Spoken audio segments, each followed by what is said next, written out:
உங்களை பார்க்க தான் வணக்கம். வணக்கம் சார். உங்ககிட்ட லாரி டிரைவரா வேலை பார்க்குறாரு முத்து. அவர் மாமனார் நான். ஓ அப்படியா? என் சம்சாரம் இது. வணக்கம். ஒரு சின்ன பிரச்சனை, அதை உங்ககிட்ட சொல்லிட்டு போலாம்னு வந்திருக்கோம். என்ன சொல்லுங்க? முத்து பையன் ஒழுங்கா சம்பளத்தை கொடுக்க மாட்டேங்கிறானா? அது இல்லைங்க. சொல்லுங்க, என்ன இருந்தாலும் தயங்காம உண்மையை சொல்லுங்க. ஐயா, முத்து ஓரளவுக்கு குணமான பையன்தாங்க. அவங்க அம்மா தான் கொஞ்சம் சிக்கலான பொம்பளை. எதையாவது சொல்லி என் பொண்ணுகிட்ட சண்டை வலிச்சுக்கிட்டே இருக்காங்க. முத்துவும் அவங்க அம்மா என்ன சொன்னாலும் எது சரி எது தப்புன்னு யோசிக்கிறதே இல்லைங்க. கொளுத்தி போட்டா போதும், அன்னைக்கு பூரா என் பொண்ணுக்கு அடிதான் உததாங்க. அம்மா பேச்ச கேட்க வேண்டியதுதாங்க. நானும் 4 பிள்ளைகளை பெத்தவதான். கட்டின பொண்டாட்டியும் ஒரு பொண்ணு தானேன்னு நினைக்க வேண்டாமா? அவ பேச்சிலையும் நியாயமும் நெசமும் இருக்குன்னு கட்டினவ நினைக்க வேண்டாமா ஐயா? மாட்டை போட்டு அடிக்கிற மாதிரி முந்தா நாள் என் பொண்ணை போட்டு அடிச்சிருக்கா ஐயா. முதுகெல்லாம் அவளுக்கு தடிச்சு போயிருக்கு ஐயா.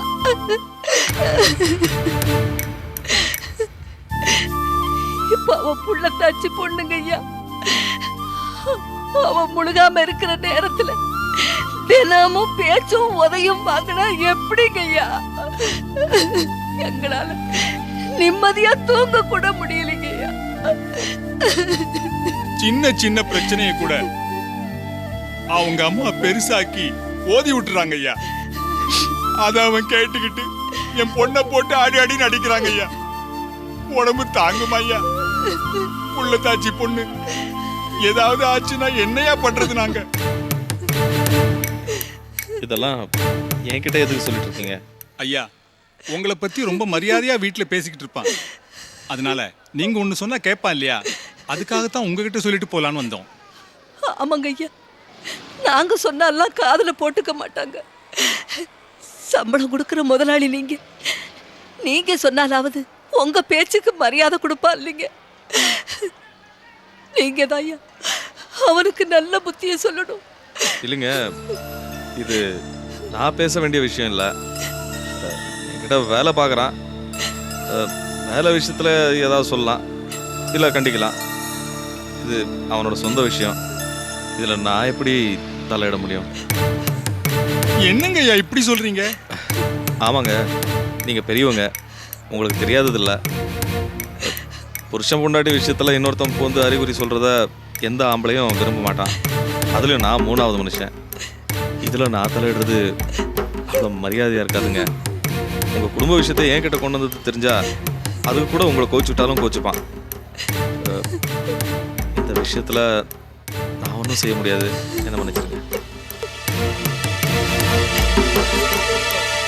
நீங்க சொல்றது சரிதாங்க தம்பி. உங்களை தொந்தரவு பண்ணதுக்கு மன்னிச்சுக்குங்க.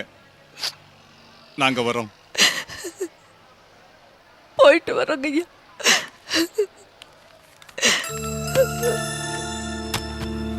என்ன நான் ஒன்று சொல்லட்டுமா?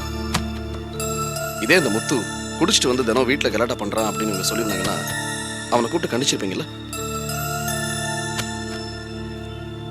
அவங்க சொன்ன மேட்ரு அப்படியே நம்ம வீட்டில் நடக்கிற மாதிரி இருந்துச்சு இல்ல? அவங்க சொன்னதை கேட்டு நீங்க அந்த முத்துவை கூப்பிட்டு திட்டிருந்தீங்கன்னா உங்களை நீங்களே திட்டிக்கிற மாதிரி இருந்திருக்கும். அப்படிதானே? அதை அவாய்ட் பண்றதுக்கு தானே இது உங்க குடும்ப விஷயம், நான் தலையிட முடியாது அப்படின்னு நாசுக்கா சொல்லி அனுப்பிச்சிட்டீங்க.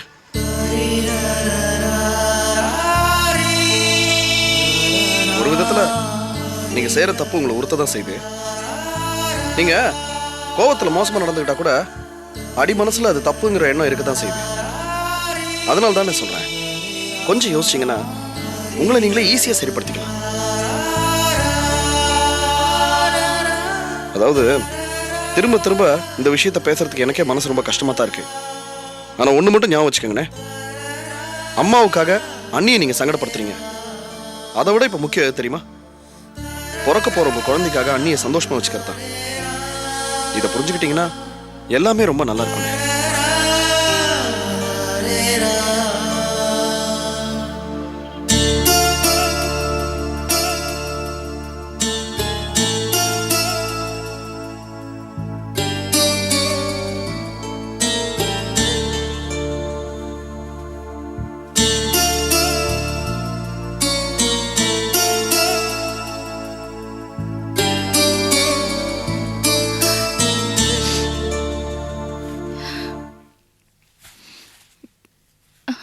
சரோ,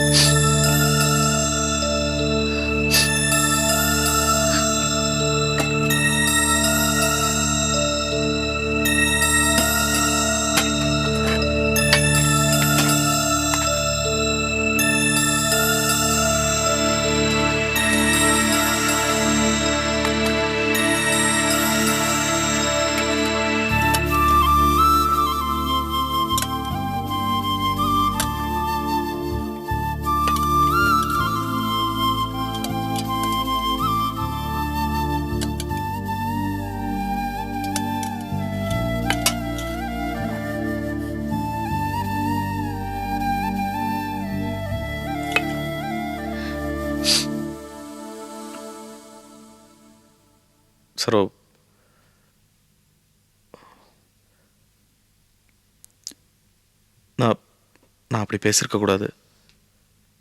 என்ன என்ன மன்னிச்சிடு.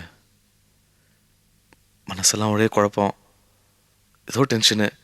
மார்க்கெட்டில் இன்னைக்கு ஒரு மீட்டிங்கு. அங்கே சிவசாமியோட பையன் பயங்கரமாக டென்ஷன் ஆக்கி விட்டான். அந்த கோவத்தில் வீட்டுக்கு போனால் அங்கே எந்த விஷயம் சொன்னாங்க. இங்கே வந்தால் நீ வேற கோவம் அதிகமாகிற மாதிரி பேசிட்டியா, அதான் அப்படி பேசிட்டேன். நடந்தது நடந்து போச்சு, நம்ம எதுக்கு உம்முன்னு இருக்கணும்? சரோ, அம்மாவையும் நிர்மலாவையும் குத்தம் சொல்ல முடியாது இல்லையா? நம்ம தான் அனுசரித்து போகணும். நீயும் அவ கோவப்படுற மாதிரி பேசியிருக்க கூடாது.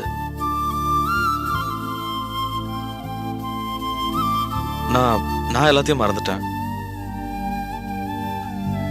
இதை நான் பெருசுப்படுத்த விரும்பல. நீயும் மறந்துட்டுனா நம்ம சாதாரணமா வாழலாமே.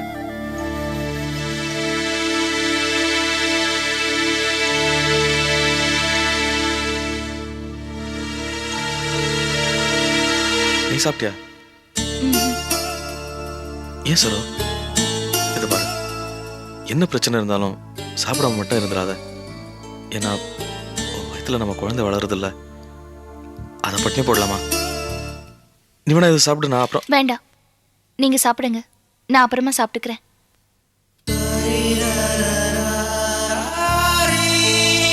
சரோ, ஒரு விஷயம் நீ சரியா புரிஞ்சுக்கிட்டீன்னா எந்த பிரச்சனையும் வராது.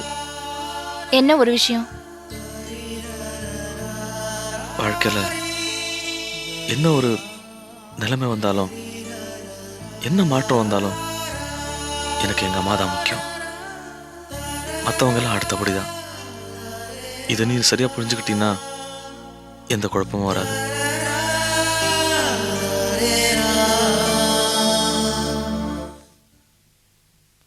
சரோ, நம்ம வீட்டுக்கு புதுசா வேற டிவி வாங்கிடலாம். வேண்டாம். ஏன் சரோ? டிவி ஒரு பிரச்சனையே இல்லை. சொன்னா நீங்க சங்கடப்படுவீங்க. நமக்கு டிவி வேண்டாம். ஏன் சரோ, ஏன் வேண்டாங்கிற? நாம சண்டை போடும் போதெல்லாம் அத உடனே மறக்கணும்னு தான் ஆசைப்படுறேன். நீங்க டிவி வாங்கினீங்கன்னா நான் அதை பார்க்கும் போதெல்லாம் இந்த பிரச்சனை தான் ஞாபகம் வரும். அதான் வேண்டான்னு சொன்னேன்.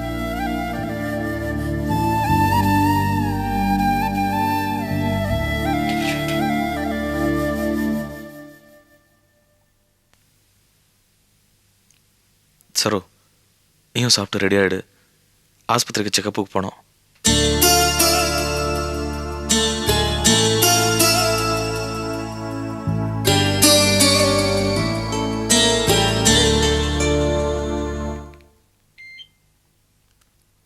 இதை கொடுத்துரு.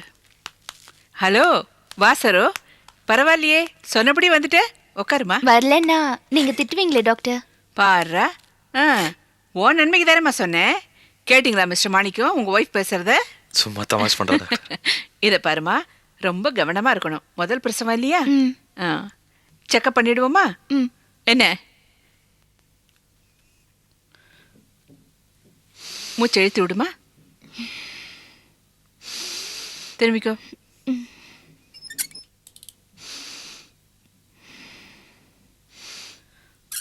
Okay, everything is normal. Weight பார்த்துருவோமா? கம்.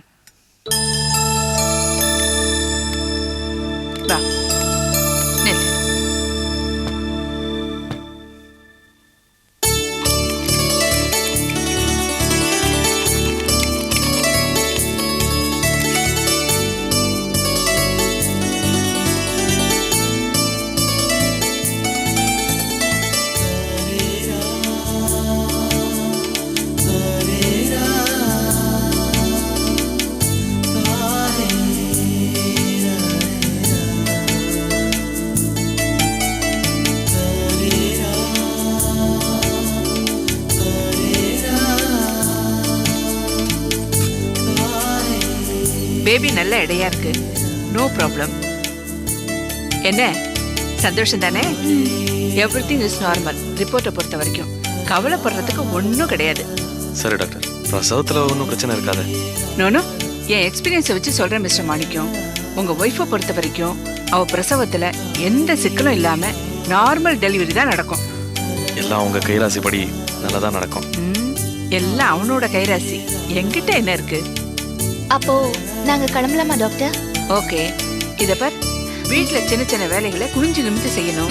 வீட்லயே அப்படி இப்படியே நடந்துக்கலாம். மிஸ்டர் மாணிக்கம், தினம் ஈவினிங் ஒரு சின்ன வாக் கூட்டிட்டு போங்க. சரி டாக்டர். வரோம் doctor. Take care. All the best. Thanks. Okay.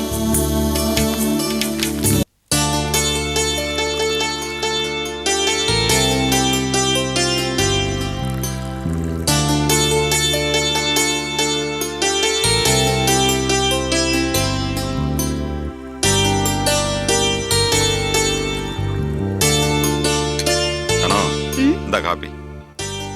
என்ன மாமா நீங்க காப்பி போட்டு கொண்டு வந்திருக்கீங்க? என்ன பண்றது, நீ முன்ன மாதிரி இல்லையே, வெயிட்டான பார்ட்டி ஆயிட்ட. அதான் உன்னை சிரமப்படுத்த கூடாது நான் போட்டு எடுத்து வந்துட்டேன். போங்க மாமா, ஊர்ல யாராவது கேட்டா கிண்டல் பண்ண போறாங்க. ஏன் முன்னாடிக்கு நான் காப்பி போட்டு கொடுக்குறேன், என்ன ஏன் கிண்டல் பண்றது? இந்தா.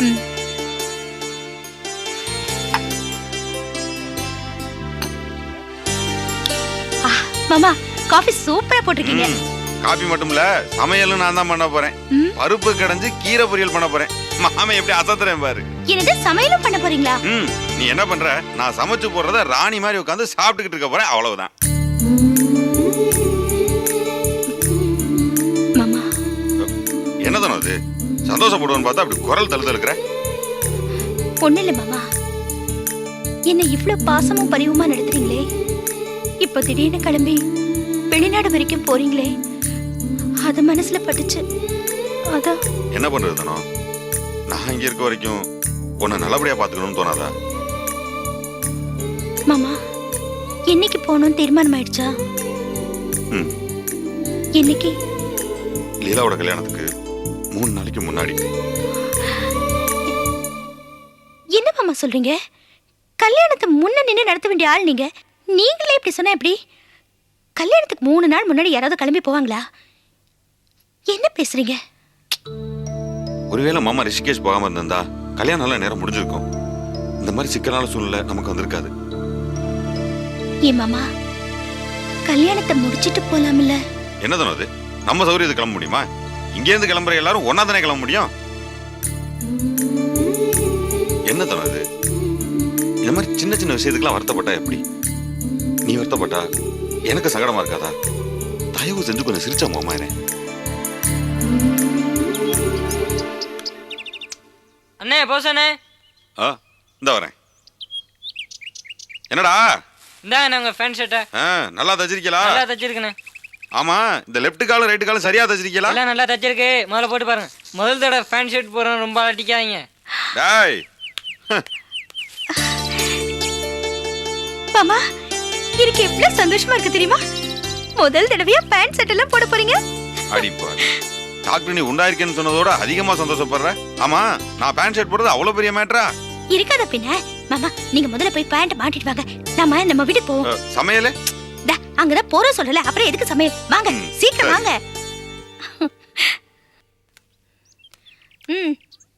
அட வாங்க மாமா, வாங்க சொல்லல. வெக்கமா இருக்குடி. வாங்க மாமா. ஐயோ மாமா, என் கண்ணே பட்டுடும் போல இருக்கு. இந்த பேண்ட்ல எவ்வளவு அழகா இருக்கீங்க தெரியுமா? பாரு, நீ இந்த மாதிரிலாம் புகழ்ந்துக்கிட்டு இருந்தீங்கன்னா நான் போய் வேஸ்டியை கட்ட வந்துடுவேன். ஆமா. ஐயா, மாமாக்கு வெக்க வேற வருதாக்கும். இருங்க. என்ன போஸ்? என்னண்ணே பேண்ட் போட்டிருக்க? என்னண்ணே இப்படி அசிங்கமா பேசுறியா? புதுசா பேண்ட் போட்டிருக்கல, நான் பேசுறது அசிங்கமா தான் தெரியும். அது சரி, என்ன பேண்ட் போட்டிருக்க? அதெல்லாம் ஒண்ணும்ல, இந்த உள்ளூருக்குள்ள இருந்தோம்னா கார்லயே லாரிலயே போவோம், ஏஸ்டி ஒத்து வரும். நான் வெளிநாடு போறேன்ல, அதுவும் பிளைன் வானத்து மேல போகுது, அங்கேயே வேஸ்டி கட்டி நல்லா இருக்காதுல்ல, அதான் பேண்ட் போட்டு. ஏதோ கூத்தடிக்கிறது முடிவு பண்ணிட்டேன். என்ன அவரு உளறிட்டு போறாரு? அவரு கடக்குறாரு மாமா. அவரு நீங்க பேண்ட் போட்டிருக்கீங்கன்னு வைத்தறிச்சல பேச போறாரு. நீங்க கண்டுக்காதீங்க, நான் தான் சூப்பரா இருக்குன்னு சொல்லிட்டேல. வாங்க. நானே பார்த்தேன். என்ன பாஸ்? ஆட இது என்ன கொடுமையா இருக்கு? கொலாலாம் மாட்டிட்டு திரியிற? அத்தை உங்க திருவாயை கொஞ்சம் மூடிட்டு போறீங்களா? என்னதனோ நான் பேண்ட் போடுறது அவ்வளவு கொடுமையாவா இருக்கு? அட அது கண்ணை வந்து போய் பேசிட்டு போகுதுங்க. அவங்களுக்கு பொறாம மாமா. பேண்ட் போட்ட உங்க கூட நான் நடந்து வரேன்ல, அதான் வயிற்றுச்சல பேசிட்டு போகுதுங்க. மாமா உண்மையிலேயே சொல்றேன் மாமா, இந்த பேண்ட் போட்டதுல ஒரு 10 வயசு குறைஞ்ச மாதிரி இருக்கு. அப்படியே கையில 2 புத்தகத்தை கொடுத்தா காலேஜ் படிக்கிற பையன் மாதிரியே ஆயிடுவீங்க. ஏன் மாமா நீங்க படிச்சதா என்ன? அது ஒண்ணுதான் இப்போ குறைச்ச. அவங்க எல்லாம் நேரடியா சொல்லிட்டு போயிட்டாங்க. நீ கொஞ்சம் சூசகமா கிண்டல் பண்றேன்னு நினைக்கிறேன். ஏன் மாமா நீங்க வேற உளறீங்க? நான் உண்மையை தானே சொன்னேன். மாமா உங்களுக்கு ஊர்க்கண்ணெல்லாம் பட்டுச்சுன்னு நினைக்கிறேன். ராத்திரி போன உடனே உங்களுக்கு சுத்தி போடணும். ஆமா வாங்க நீங்க போல.